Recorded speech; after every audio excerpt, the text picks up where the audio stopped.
The watch on your wrist cost $30 to make. You paid $400. That $370 difference went into convincing you the logo mattered more than the movement. Americans spend $80 billion annually on watches. The manufacturing cost on most of them stays locked between $15 and $60. The markup is not a mistake. That is the business model. When a brand charges $2,000 for a watch that cost $50 to produce, they are not selling you better engineering. They are selling you a story about better engineering. Invicta, $2,000 retail, $50 manufacturing cost. MVMT and Daniel Wellington follow the same playbook. Charge 20 to 40 times what it costs to make. Rely on Instagram ads instead of movement quality. The movement tells you everything. The label tells you nothing. Number 1 will completely change how you shop for watches forever. Before we start the list, you need to understand one thing about watches, because once you see it, every price tag in the store starts to look different. A watch is two things: a movement and a marketing budget. The movement is the engine. It is the only thing that actually tells time. A quartz movement costs $2 to $15 to produce. A mechanical automatic movement costs $20 to $80. Those are the real numbers. Everything above that on the price tag is the case: the branding, the advertising, the celebrity endorsement, and the retail markup.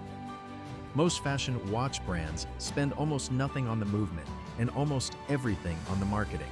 They put a $5 quartz movement in a $400 watch and spend the difference convincing you the logo is worth it. Smart buyers do the opposite. They ignore the logo and buy the movement. And once you know what to look for, the entire industry becomes transparent. Here are the 7 watches smart people actually buy. Japan. A $15 watch that became the most worn timepiece in human history. Not the best-selling luxury watch, the most worn watch, period. More people have an F91W on their wrist right now than any other single watch model ever made. The movement is a quartz module accurate to plus or minus 30 seconds per month. The battery lasts 7 years. The case survives drops, water splashes, and a decade of daily abuse. It weighs 21 grams. You forget you are wearing it. Price stays at $15. No celebrity endorsements. No Instagram campaigns about heritage. No limited edition drops with artificial scarcity. The engineering does the talking. Students wear it because it survives backpacks. Engineers wear it because the timekeeping is reliable. It became a cult object not because of marketing, but because nothing in its price range comes close to its durability. Invicta charges $500 to $2,000 for watches with worse movements than this $15 Casio. The markup is the entire product, function over mythology. But this next watch took mechanical engineering to a price nobody thought possible. Why did one Japanese automatic watch dominate the entry mechanical market for 60 years while Swiss brands charge 10 times more for the same thing? Seiko introduced the Seiko 5, the first mass-market automatic watch built to a strict standard: automatic movement, day-date display, water resistance, recessed crown, durable case. 5 attributes, hence the name. The movement is the Seiko 4R36 or 7S26, a self-winding mechanical automatic, no battery. The motion of your wrist powers it. The same fundamental technology Swiss brands put in $2,000 watches. Price stays between $120 and $250. Mid-tier positioning, construction-focused durability, no celebrity campaigns, no scarcity manipulation. A Swiss automatic watch with comparable movement architecture from Tissot or Hamilton runs $400 to $700. From Tag Heuer, $2,000 and up. The movements perform within a comparable accuracy range. The Seiko costs a fraction because Seiko manufactures its own movements in-house instead of licensing and marking them up. MVMT charges $150 for a quartz fashion watch with a $5 movement.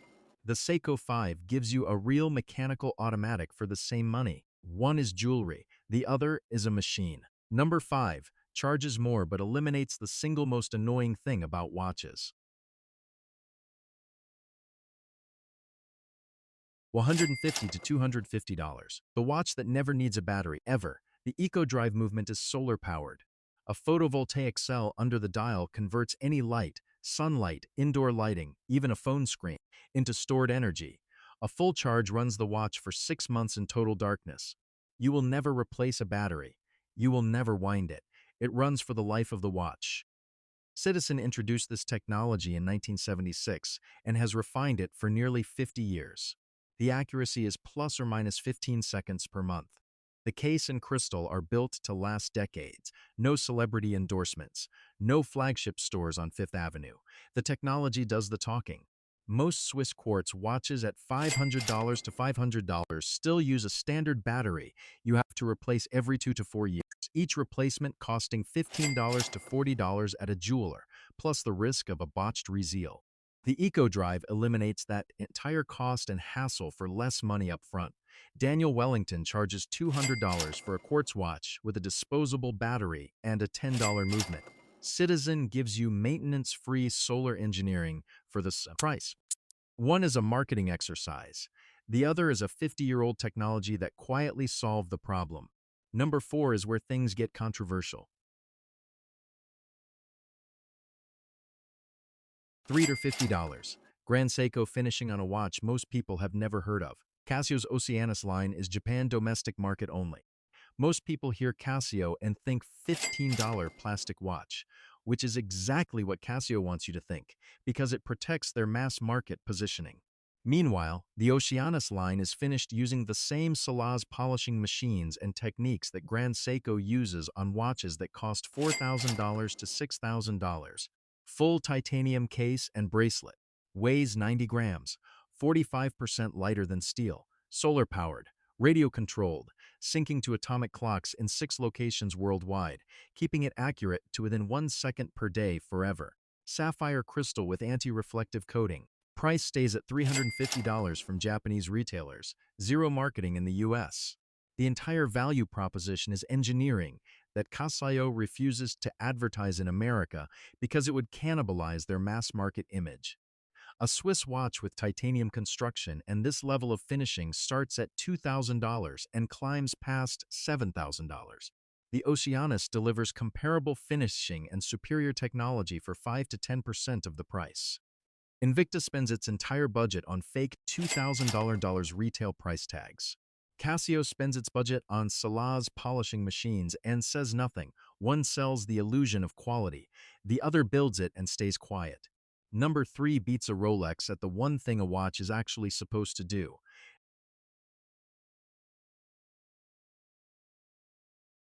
$300. A watch that is objectively more accurate than a $10,000 Rolex. The Precisionist movement runs at 262 kHz. Standard quartz runs at 32 kHz, 8 times the frequency. That frequency determines accuracy and smoothness. The Precisionist is accurate to within 5 seconds per year. A COSC-certified Swiss mechanical chronometer, the highest standard in mechanical watchmaking, is accurate to within -4 to +6 seconds per day. The Bulova is accurate to within 5 seconds per year. Run the math.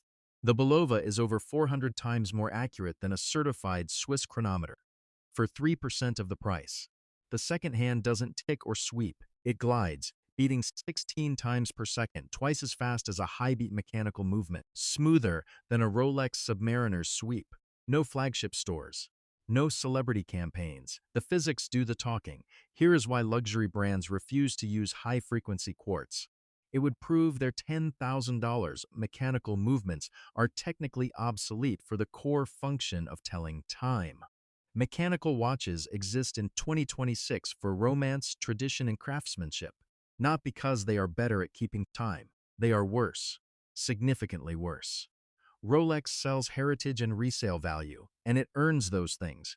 But if you want the most accurate watch on your wrist, a $300 Bulova destroys a $10,000 Rolex on pure performance. That is not an opinion. That is physics and mathematics. Number 2 will shock you because it is Swiss, and still honest. American military heritage. Swiss automatic movement, honest pricing. Hamilton supplied watches to the U.S. military through both world wars. The Khaki field is the direct descendant of those field watches, built for legibility, durability, and function under combat conditions, not for looking good in a magazine. The movement is the Hamilton H10, Swiss automatic based on the ETA architecture with an 80-hour power reserve. That is more than 3 days of running time off the wrist, double the industry standard. Sapphire crystal, 50-meter water resistance. A case engineered for abuse. Price stays between $475 and $650. No celebrity endorsements, no artificial scarcity. The military heritage is real, documented, and earned, not manufactured in a branding meeting. A Swiss automatic with an 80-hour power reserve and this construction tier from Tag Heuer or Longines runs $1,500 to $3,000. From Omega, $5,000 and up. The movements are in the same family. The Hamilton costs a fraction because it positions itself honestly instead of inflating the price to signal luxury. Hamilton is owned by the Swatch Group, the same conglomerate that owns Omega and Breguet. Same parent, same Swiss movement supply chain. The Hamilton just doesn't charge you for the prestige tax. So what watch could possibly beat a Swiss automatic at number 1?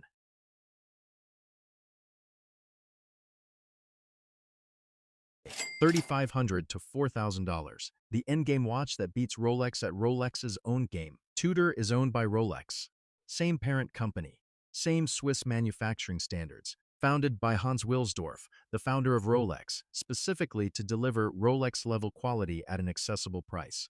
The Black Bay uses the in-house MT5602 movement, a chronometer-certified automatic with a 70-hour power reserve, manufactured to the same standards as the movements in Rolex's own production.